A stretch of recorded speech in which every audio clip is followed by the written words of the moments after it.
हिंगोली येळेगाव सोळंके येथील दारू विक्री पूर्णपणे बंद होण्यासाठी महिलांनी पोलीस ठाणे व तहसील कार्यालय गाठून आपले गाऱ्हाणे मांडले।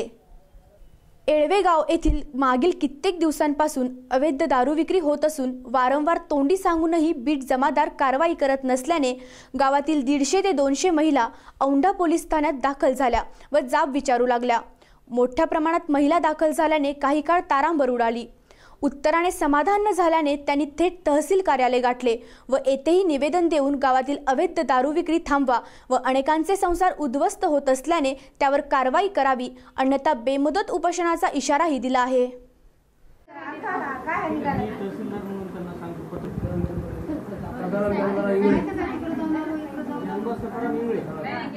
आज भाजप सरकार असंच ठामे ठोकपणे सांगते की आज आम्ही प्रत्येक ठिकाणाची दारू बंद करणार, बियर बार शॉपी बंद करणार। मग आमच्या गावामध्ये का दारू बंद होत नाही? आज आमच्या गावामध्ये भाजप सरकारचाच माणूस दारू विकत आहे। हे कशासाठी? ते पण अवैध दारू विकत आहे। त्याच्याकडे कुठल्याही प्रकारचं लायसन नाही वगैरे काहीच नाही आणि तो अवैध प्रकारची दारू विकतो आहे। हे कसं काय चालणार आहे?